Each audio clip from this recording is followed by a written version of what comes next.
Any views or opinions expressed on KUR are not necessarily those of Kutztown University, Kutztown University Student Government, Kutztown University Student Services Incorporated, KUR staff and management, or other affiliated organizations.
Hello. Yes, good evening. Girls, ghouls, and fools. I like that one. That one's pretty good. If you couldn't guess, you're now on board the Paranormal Express on the radio voice of Kutztown University, KUR. So happy to be back here in this on this beautiful ride through different worlds, dimensions. Dark. Yes.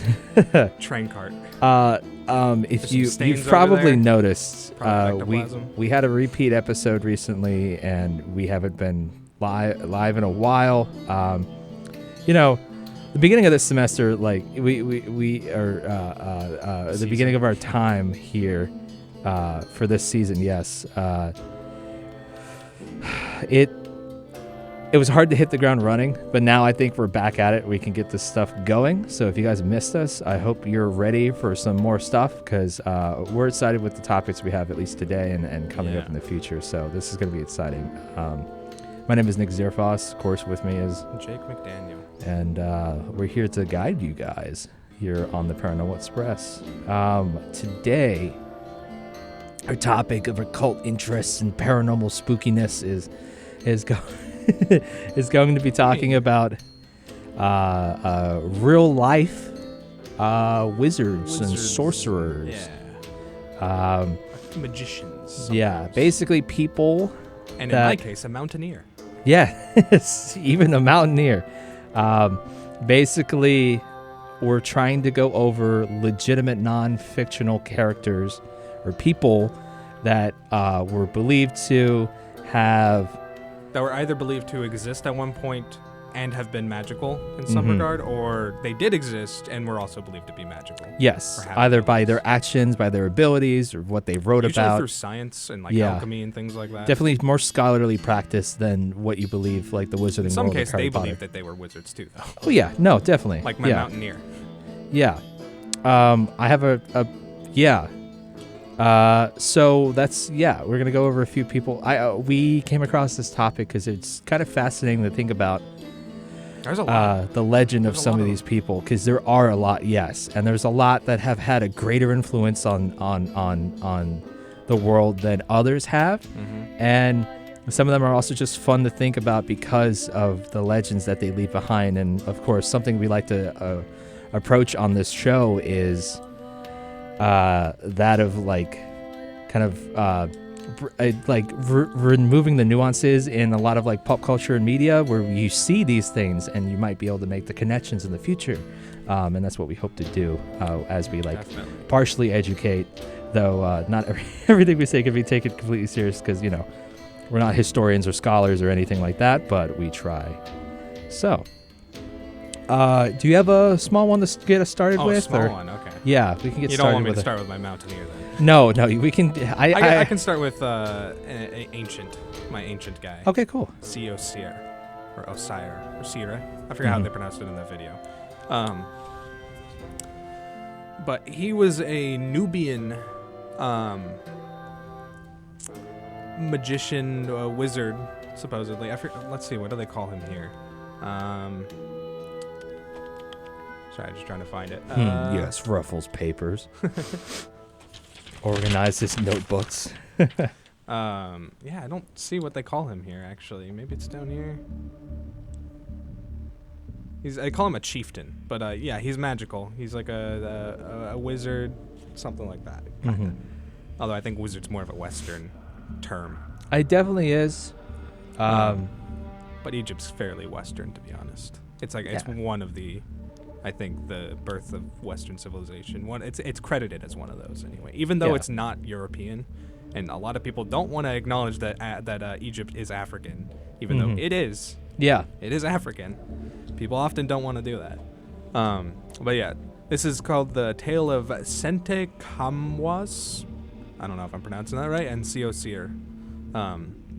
We've also seen called as Sea Osiris. Maybe he's named after the god. I don't know. He's a demotic Egyptian. Oh no, this story is a demotic Egyptian story, which I think. Yes, it just means it comes from the northern part of the Nile, so like around the delta, I guess. Okay. Even though Seosir himself is from upriver Nile, so south. It's very confusing. It comes from papyrus from Roman Egypt. Yeah. So it's apparently considered an answer to the biblical account of Sheba, which I don't know exactly why that is because I didn't look into that part. I just kind of read the story. So basically what the story is that Seosir brings his father, the first part, Sent, it's spelled Setne Khamwas. And I don't know how to pronounce that. But they were visiting the Duat, which is the realm of the dead. It says after that, the land of the dead, where they see a pleasant fate of the deceased spirits,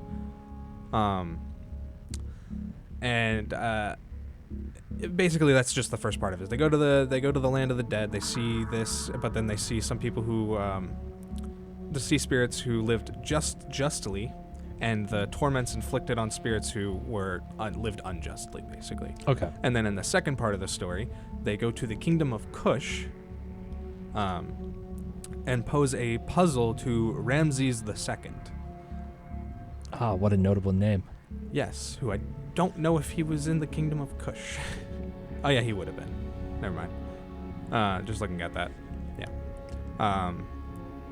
There's a lot of Ramses, especially a lot of Ramses IIs. Yes. But so apparently there's a special way to read it. It was like read this letter. But I'm basically going to read this account here because they show it here. It says, the pharaoh and his courtiers are at a complete loss. Ramses calls his son, the wise Setne Kamwas, but he too is puzzled and asks for a delay of 10 days to think of some solution. He returns home and falls into despair. Kamwa's son, the young Seosir, or Osire, learns the cause of this distress, and reassures his father he himself can guess the contents of the sealed letter without opening it. Setne Kamwas is not convinced at first by this amazing declaration and asks for proof of Seosir's professed abilities. Seosir has no difficulty to demonstrate them. My father, Setne, go down to the ground floor room of your house where you keep your book scrolls. Every book you look at, or every book that you will take out of the chest, I shall tell you what the book is, and I shall read it without opening and seeing it. This is indeed what happens. Seosir magically reads the contents of his father's books without opening them, so Setne joyfully takes his son to the pharaoh, and the next day Seosir guesses the same miraculous way the contents of the Nubian's sealed letter. At the bottom, I didn't actually read this part. It just reveals that Seosir is actually a famous magician from the time of Thutmose III, who was returned to Egypt from a Nubian, save Egypt from a Nubian magician. And the confrontation, after the confrontation, Seosir disappears, and yes, and they two people from the story have a son and name him after him. Basically, Gotcha. That's how the story goes. Okay. So his main ability was that of being premonition, kind of. Yeah. In a way, like a physical text, he could just read without looking at. There's a lot reading. of magicians that do that. Even like later in like medieval or not late medieval, but like Victorian England and stuff like that. Yeah, that kind of ability has been like turned into. I didn't want to talk about like modern like trick magicians that you see at Vegas. Yeah. But that's very popular with like mentalists, where they seal an envelope with something and then they do a bunch of talking, and then at the end the answer is revealed to have been there from the start or whatever. But yeah. Okay. But that is my first guy. Gotcha. What time are we at? Because I think it's about time the conductor gives us one of our notes. Okay. So let's move on really quick. We have another conductor's note, a note from the conductor. Conductor's note, yeah. I'm swinging. I'm going to touch your tail. But a dog. All right. Sorry. Dog with the butt. Okay. So from the KU Notebook, attention KU community. Are you interested in studying abroad? The Frederick Douglass Institute is hosting a study abroad trip to the United Kingdom this summer from July 17th to August 7th. Dr. Maria Sanelli will be teaching History 145, Search for Social Justice, and Dr. James Jackson will be teaching Psychology 290, Culture and Personality. Come to learn and to explore. Visit www.douglasstudyabroad.info for more information. Again, that's going to be July 17th to August 7th. With the Frederick Douglass Institute. This message is brought to you by the radio voice of Kutztown University, KUR. Conductor really enjoys promoting his alma mater. He especially loves studying abroad. I mean, he ships them out. Absolutely. We have an entire truckload back there in this train. That does sound really nice, though, to the UK. Now I'm gonna keep the train going. Keep those wheels oiled on. Let's look. Get rid of the stain in the corner. we do need to work on that. Has it gotten bigger? Probably. Oh jeez. It's probably growing. We need to draw a chalk line so we can watch it compare the sizes. I'm gonna continue us going with Nicholas Flamel. Now, before you Potterheads out there go a little crazy with that name, yes, he was the name may sound familiar if you're recalling the fictional character in the Harry Potter spin-off series, Fantastic Beasts. He's mentioned in the original series, too. Is he? Okay. He goes to Hogwarts in one of the movies, or the books, at least. Yeah. I almost got confused with the Sorcerer's Stone, which is different, but yeah. But he's only in the first one because that's when he dies. Gotcha. Okay. But Nicholas Flamel is actually a real person. Born into 14th century France, Flamel mainly worked as a scribe and manuscript seller. His fame came to be around 300 years after his death, as people speculated he was an alchemist that had found the Philosopher's Stone, which is an alchemical substance that doesn't always appear as a solid rock, though in most interpretations it is, but it also has been described as a fine powder or material. And this substance, when it's applied to metals, such as mercury, it would produce gold in the process called transmutation. Or lead was a common one, too. Or lead, as well as silver, just many different Any properties. metal that's not precious. Yeah. This was also in tandem with the belief that he had unlocked the potential for immortality that could also be founded through the Philosopher's Stone. This is fascinating when you think about the average mortality rate at the time in Europe. The no census is actually annually collected at that time, and not much data is really found about French mortality rate until about the 1700s. It is believed that the average is about 30 to 40 years old or so. However, Nicholas Flamel lived to an astounding between 78 and 114 years old, which is over double that of the average mortality rate, and that could definitely reinforce a lot of theories. Now, he's not only He's not the only alchemist to have founded the material or created the process to find it, though he had access to materials and texts that were nearly impossible for him to transcribe to identify how to actually produce the process. Basically, what happened was he had received a strange text that was sold to him by a stranger in a shop, because he ran a shop that would print and transcribe materials, and he would produce documents and copies of certain texts. The author was listed as Abraham, the Jew prince, priest, philosopher, Levite, astrologer, and philosopher. It's twice in that name, interestingly enough. The language in the book was actually ancient Chaldean, a 5,500-year-old race from northern Mesopotamia. Flamel had to travel to Spain to find a scholar that actually was somewhat fluent in the ability to translate, mostly because the written language was older, almost older than Sanskrit in its appearance. It had no little letters or anything like that, mostly symbols and archaic drawings. He took him 21 years to try to translate it himself, with the help of many scholars that he knew in France and other parts of Europe. However, he had a few pages translated, and that then opened the doorway for him and his wife to finally translate the full book 3 years after his trip to Spain.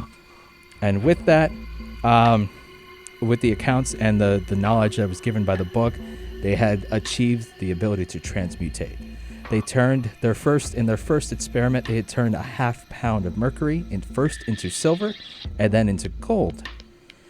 Interestingly enough, and very unpopular or very uncommon, a little bit out of left field for most men that you would believe to achieve the ability to literally create endless amounts of gold. He actually used it as philanthropic exercises. He actually built several schools, churches, hospitals around France and other parts of Europe, and never really kept the gold to himself. And also, in a final bout of being just an incredible person, he hid his findings of the ability to transmutate with the Philosopher's Stone. And from what I read, it has not been found, or if it was, it has not been able to be reproduced the same way since. And that's what kind of solidifies him as the founder of the Philosopher's Stone. What if Elon Musk and Jeff Bezos have done it? And that's we why have they're so no rich? idea. That's possible. We have no idea. Man, do they got a lot of metal? Except Elon just, made emeralds. That's child labor. So Could be he a actually disclaimer. he just wanted to keep obviously this ability out of the hands of evil men who would obviously let this just become the infinite riches for the normal Jeff person. Bezos, have you heard his laugh? Yes. That's undeniable proof. Yes. So over 200 years following his death, a book accounting his findings was published in London in 1624, called His Exposition of the Hieroglyphical Figures, his secret book of the Blessed Stone, called The Philosophers. Very long name, fantastic. It doesn't contain the exact instructions to produce the stone. However, it is many of the accounts of his experiments and processes that he used to perform other alchemical feats, because it was not only the Philosopher's Stone and transmutation he practiced a lot of normal metallurgy, things like that. Just which I mean, in all honesty, was just very early archaic chemistry and stuff. That's like what that. alchemy is, yeah. Yeah. Though of course most had the motivation to try to find the Philosopher's Stone and be able to. Oh, that was a big transmutate part of it gold. for Yeah. everyone, yeah. Because that's just with any pursuit in science, it's to Greed. find the truest potential of the practice that you perform. Anyway. And with that, that's basically what I have for Flamel. So I do recommend looking more into some of the other things he did, because he also did become a philosopher over time. As of course you start to gain that kind of knowledge, you start to think more about the possibilities of natural and celestial bodies and all those things. It's interesting stuff. So we're going to keep the train going. Don't worry, we'll keep the cabin hot for you guys, but we do have to throw you over some messages. So I hope you'll tune back into us here on the Paranormal Express on the radio voice of Kutztown University, KUR.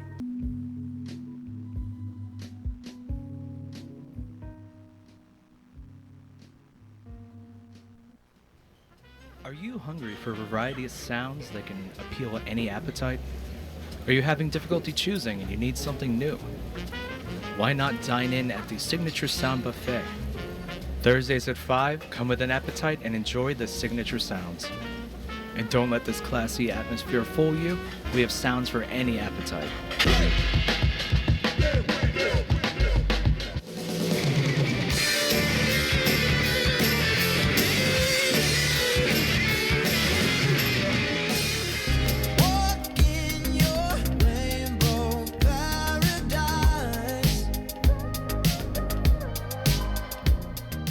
All of these signature sounds and more available Thursdays at 5 at the Signature Sound Buffet, only on the radio voice of Kutztown University, KUR.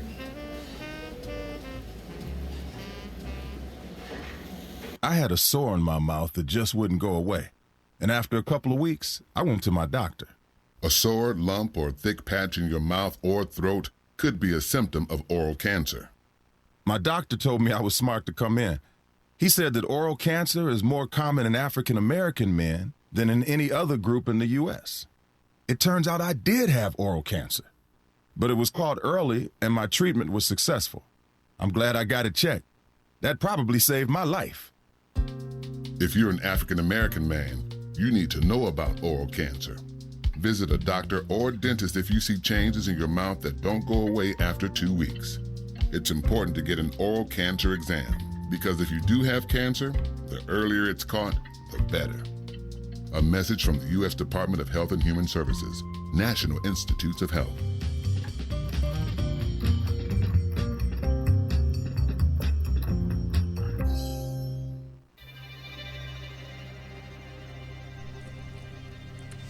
Welcome back. Welcome back, ladies and gentlemen.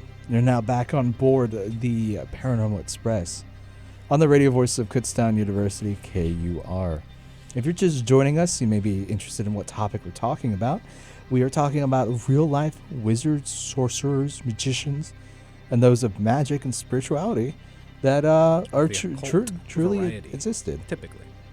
Now, of course, with every statement we make, we're not saying that it's 100% foolproof, that their abilities are true and aren't like chalked up to lore, legend, and just a lot of stuff in history is used as example and thus gets fluffed up.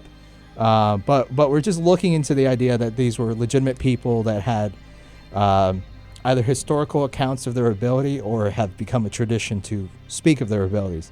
I just finished with Nicholas Flamel, the alchemist that had founded the Philosopher's Stone in the most modern recent accounts. And Jake, what do you have for us now? Since you went with your biggest topic, I guess I'll go with mine. Oh boy.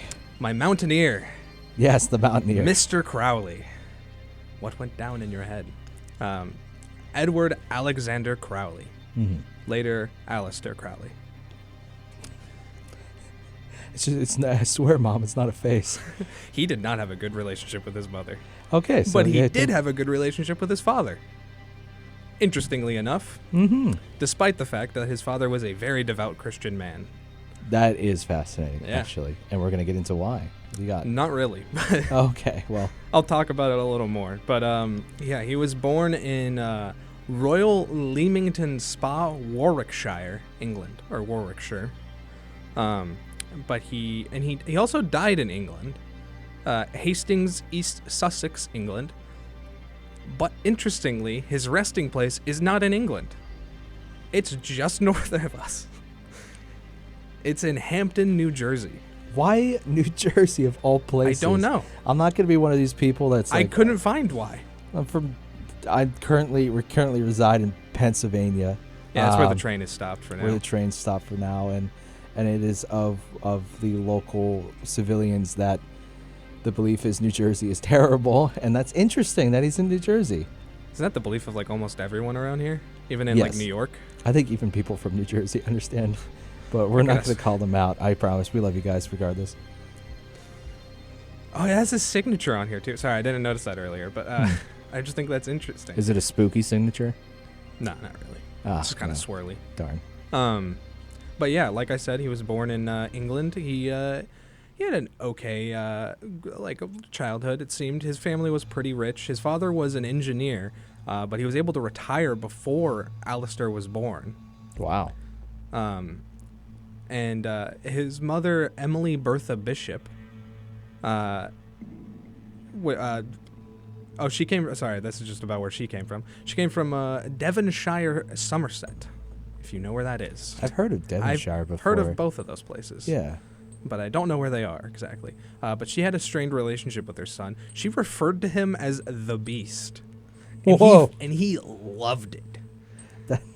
Of course he loved it. It's Allister Crowley. Yeah, of course. Well, it says here is- that he reveled in it. But yeah. Yeah, is that because of the legitimate reference to the devil being referred to as the I don't beast? think so, no. Because she No. was also very Christian, and he grew up Christian with them. Okay. I think she just didn't like him for Gotcha. some reason. Yeah. It Acting doesn't really go into beastly why. is definitely a very classical way to describe Yeah. a man who is unbecoming of somebody. Yeah. They were evangelical Christians. Crowley's father had been born a Quaker, actually, but he was converted to the Exclusive Brethren, which is a Christian fundamentalist group known as the Plymouth Brethren.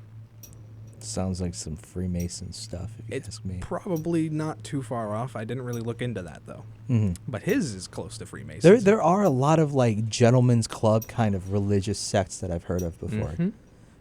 So that is fascinating. But yeah, this is how like religious his father was. He was a traveling. His father was particularly devout, spending his time as a traveling preacher, is what it says here. And in the mornings after breakfast, every day, he would. Sorry, I just wanted to see where we were on that. He would preach basically to his wife and son. Throughout his his early life, I should say, Allister. His father died when he was very young, when he was 11, in fact. He died of tongue cancer. That's Interestingly enough, unfortunate. because we just played. Yeah, that. we just had a message about oral cancer. Yeah.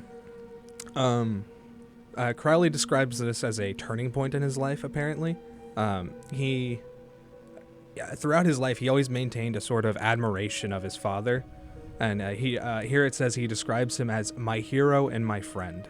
Okay. He inherited a third of his father's wealth, which I'm sure is a ton of money. That's still plenty, being just a third. Yeah. Considering his father was able to retire before he was even born, yeah. Yeah. But he was still very young at this point, so he was still going to school, and he basically got tossed around between schools. Eventually, he started rebelling a little more. He started pointing out inconsistencies in the Bible, and then eventually he went against the morality of his Christian upbringing by smoking, masturbating, and having sex with prostitutes. I don't know how old he was at this point, but he did contract gonorrhea. Not that Good has Lord. to do with anything I mean- with age, but I don't know how old he was at this point, but it's Just towards the sounds like- bottom of this, so I think it was towards his end of schooling, so he was probably a little older at least. Okay. So it probably wasn't too odd. That's definitely a snowball of activities that might lead to something Yep. like that for sure. He apparently developed interest into chess and poetry, and here we go, mountain climbing. Mountain climbing. Yeah. He climbed the Beachy Head, which is a mountain in England. It looks like the White Cliffs from this picture I see here. Before visiting the Alps. It's a big jump. Big jump.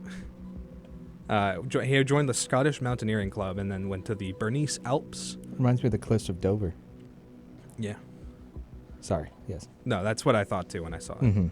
But yeah, and then eventually he went to Cambridge University, and this was sort of the start of that, because this is where he did a lot of his writings and where he became known as like an occult author. Okay.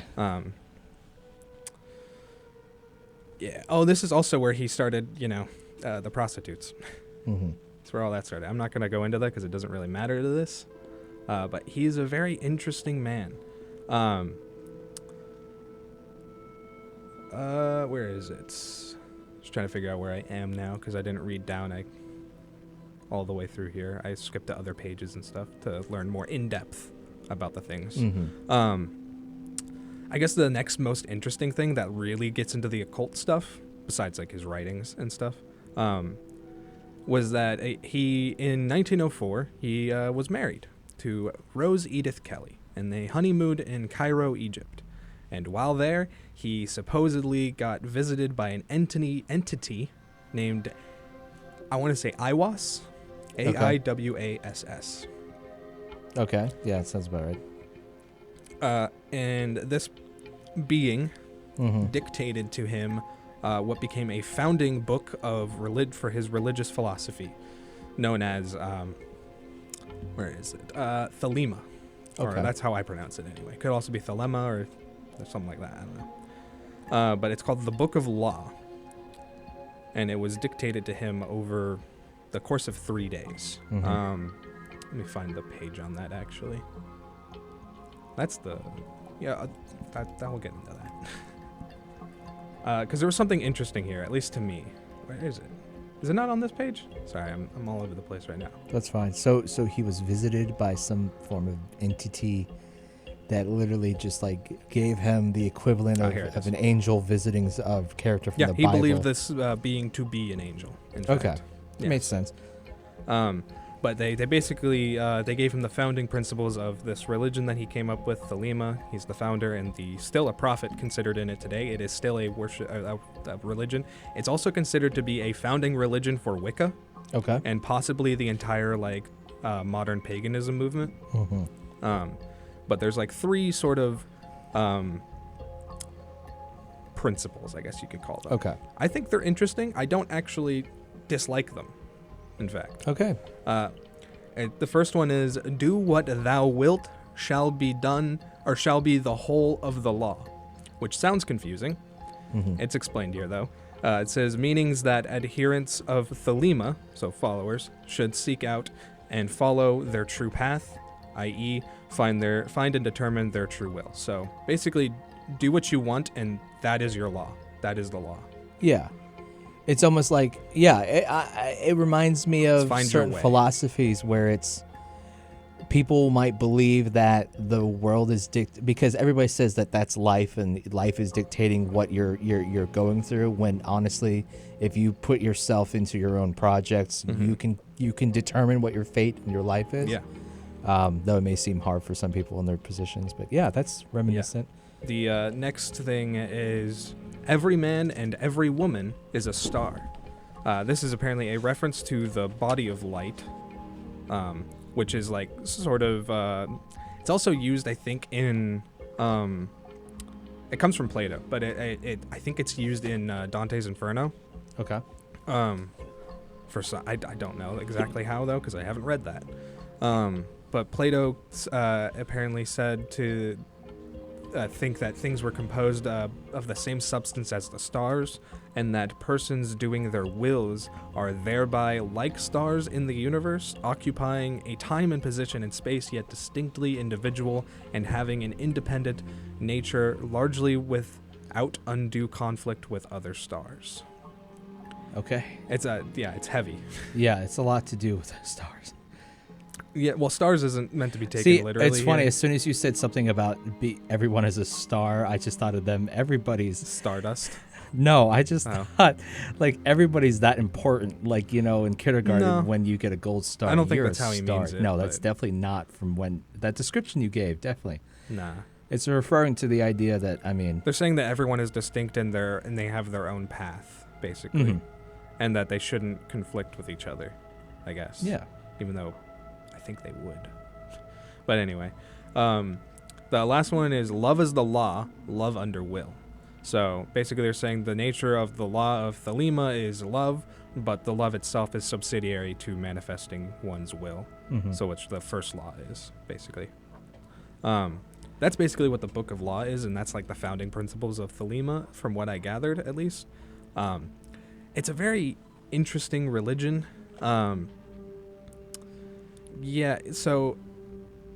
Crowley identified himself as a prophet of this new age, and supposedly there were 2 other ages. So To me, from what I'm getting about it so far, is it's almost, well, this might be short. This might be giving it the short stick, but like it's almost like a scholarly version of hedonism, Could where it's be. just like entertain your pleasures and do what you want and things like that. But I don't know. I don't think it's saying you should submit yourself to pleasures and things, because then you aren't doing your own thing. You're letting other things. Yeah, I don't know.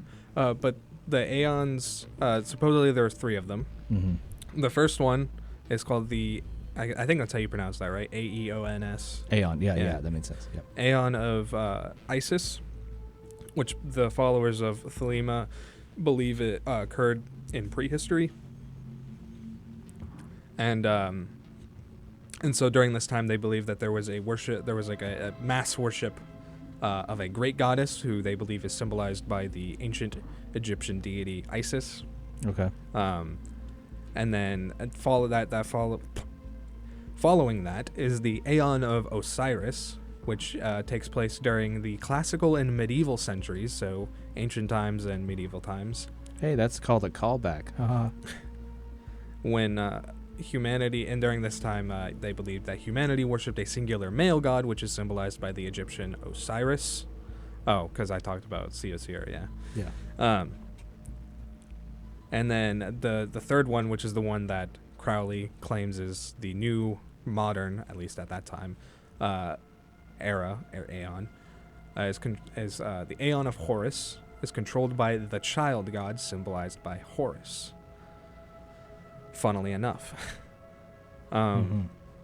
They believe humanity during this time will enter a stage or a time of like self-realization and self-actualization. So they're self-motivation. I don't know. Yeah, to put it simply, like to boil that all down, that kind of sounds like, yeah, again, Yeah. this seems to be intricately explaining that you are the dominant They force believe in your the life. self more than Yes, anything. yeah. That's what it seems. But yeah, that's very interesting to me. He founded that. When did that happen? Oh, that happened later. Okay. So during this time that he was writing this book of law and things, he was still mountaineering, and there was a failed attempt to climb one of the Himalayan mountains. I don't know how to pronounce it. I could try, I guess. Yeah, It looks Kanchenjunga. Okay, not bad, but I mean, Kanchenjunga. we just leave it as one of the Himalayas. It's not Everest, though. Okay. I want to point that out. It's not the biggest one. But it was a failed climb. This attempt that he was on was done in 1905, and it wouldn't actually be summited, or ultimately achieved, at least, until 1955, 50 years later. So he returned to Britain after that point, and this is when his books really started to gain traction, and he became a prolific author of poetry, novels, and occult literature. And it was also 2 years later after that climb, he founded a secret, it's not really secret, esoteric is the word used here, esoteric order called, usually it says here just to pronounce it AA, Alcoholics Anonymous, no.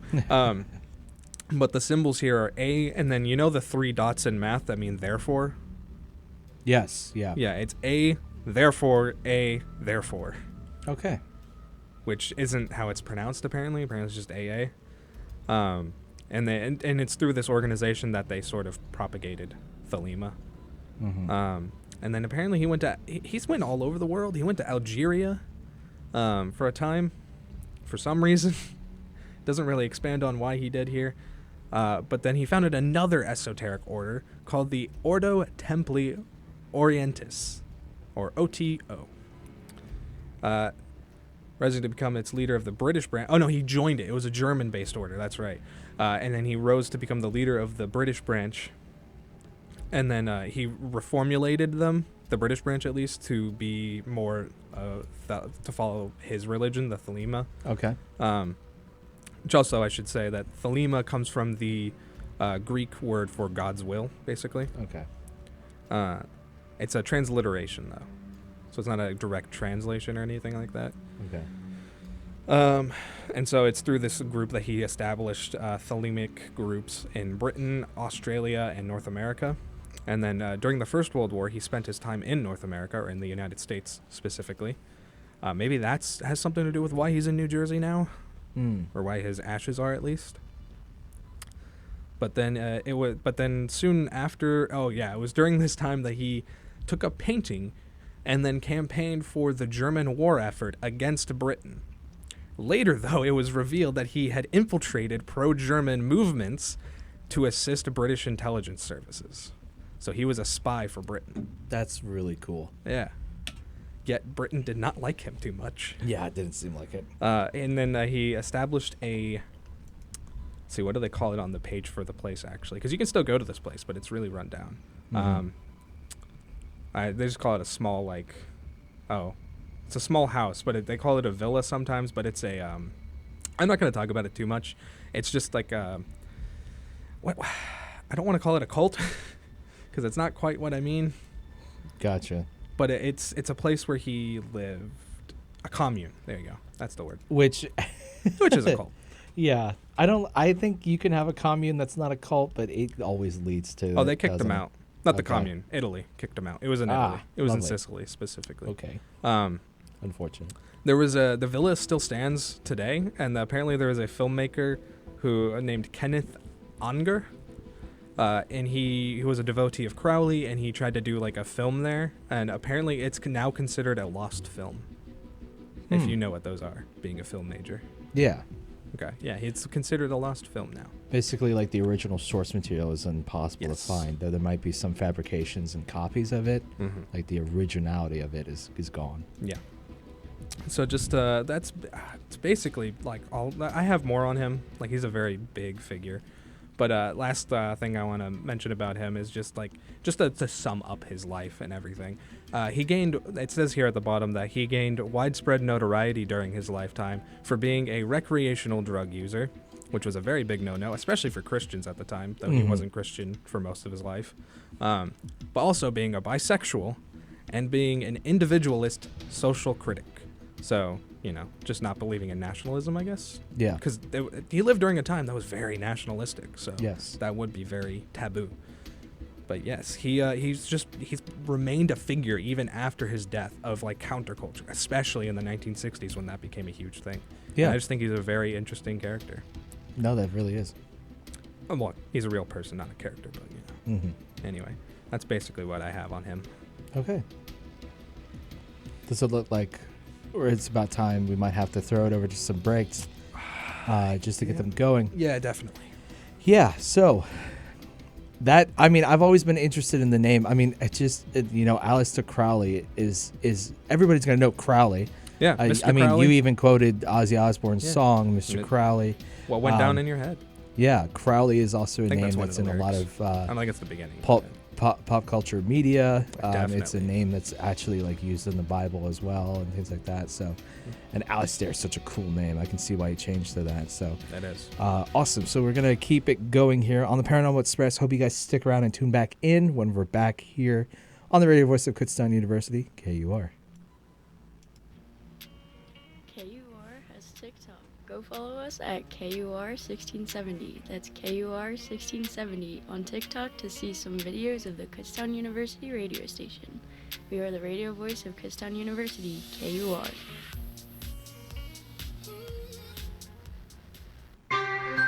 Programming on KUR provided in part by the students of Kutztown University Radio. Checking campus headlines, Kutztown University Radio making news. KUR is proud to be nominated in 6 key categories for the 82nd Annual Intercollegiate Broadcasting Conference this coming March.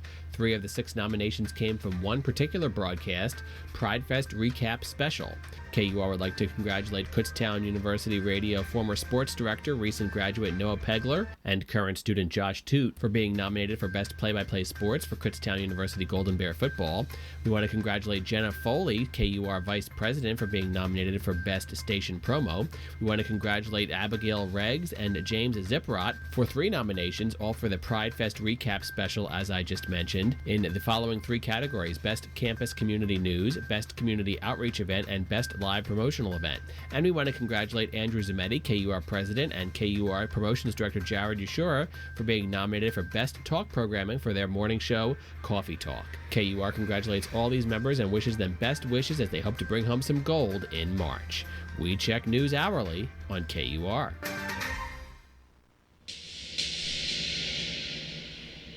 Welcome back, listener. I'm waiting for you. Yes. Hello. I'm just taking a little taken aback from that last message, but that's fine. I won't get into it on the Paranormal Express, which you're listening You to won't be passive aggressive. on the radio voice of Kutztown University, KUR. So glad you're back here aboard. We're coming up close on the end of today's trip, so I hope you guys are enjoying it so far. If you're just joining us today, we're talking about real-life wizards, sorcerers, magicians. We had notable references to Nicholas Flamel, Allister Crowley, and we're going to keep it going here. This is not really as... this is more esoteric of a reference, but the topic I'd like to go on to, and I'm going to do it quickly because of the time that we have left. I'm going to talk about Abe no Seimei. Trying to make sure I get that right. It's probably Seimei. It's probably Seimei, which was an onmyoji for emperors during the Heian government and the Heian period. An onmyoji, if you don't know, is a spiritual advisor for an emperor. Basically, they help settle conflicts through spiritual and reasonable means before war is the answer. So he would be like a wizard in Shinto. Yeah. Okay. Yeah. I've never heard of one of them. I've heard of him, but I've never learned about them. So basically, a lot of Siamese duties included analyzing strange events that occurred in the area, conducting exorcisms and warding against evil spirits, some of the more classic Shinto and temple practices, and performing various rites of geomancy. He was said to be incredibly skilled as well in divining the sex of fetuses before birth and finding lost objects. Oh. He even predicted the abdication of Emperor Kazan with the observation of simply celestial phenomena. So he was just meditating on the sky and the movement of celestial bodies. I'm gonna change what I said earlier. It definitely is Seimei. It is Seimei? Definitely. Okay. Looking at how that's spelled. Yeah, Seimei. Yeah, Seimei. Seimei. Okay, good. I was on the right track. According to a legend of his birth, he was born not entirely human. His father, Abe no Yasuna, was human, but his mother, Kuzunoha, was a kitsune, which you might have remembered from a previous episode where we talked about them, which is a thought spirit that takes on the form of humans. Yeah, we had like a kind of a small like yokai episode where we talked about it was just a few of monsters, those. and I think I talked about mostly yokai. Yeah. Because I've been wanting to do a yokai episode for a long time. Yeah, for sure. And so that could lead to where he might have received hereditarily a lot of powers. In fact, in his young age, he was documented as being able to command weak Oni to do his bidding, which Oni is another yokai. It is basically... It's usually translated as like demon or ogre. Yeah, like a demon, ogre. They usually appear in different forms, sizes, but usually have the... You've heard of Momotaro. Yeah. They have horns Onigashima. or large teeth. You know, there's things that you would expect orcs or demons to have. Yeah. Because those are just another, like, fairy creature that is something that carries many different, like... It's almost like a blanket... An Oni is almost a blanket term for just a more hideous version of a spirit. Yeah. Or something like that.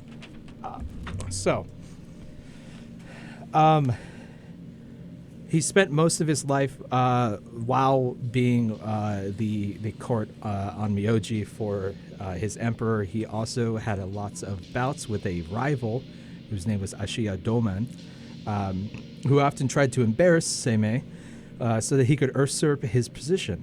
Usurp, that's correct. One noted story. Means, so, yeah. Awesome. Wait, really? Mm-hmm. Which Jacob. one? Jacob. Okay, that's cool. Ryan means little king. Yeah, to usurp the little king. I'm a Make little king Daniel. usurper. Yeah. Who's the son of Daniel. That's not fair, bro. Stop picking on them. Okay. So one noted story that involved Doman and the young Seimei was a divination duel to reveal the contents of a particular box. They went, yeah. It's just like what we talked about earlier with Osire. Yeah, exact. Oh my gosh, yeah. Premonition into like something you can't see. Yeah, because that was, because It was the contents of a letter in that one, but this is contents of a box. Because his divination was so excellent. I mean, especially if you look back at how he had the ability to predict the sets of fetuses, like he can't even see or come near the object generally. So,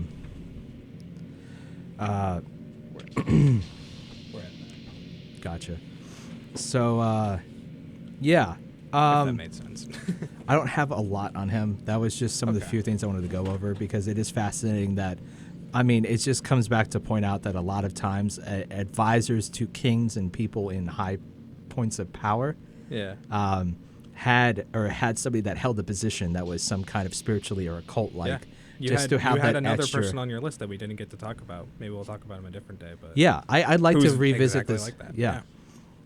So yeah, I believe you have a message from the conductor that he just slopped onto the desk Yes. with his nice ectoplasm. I almost said kiss, but yeah.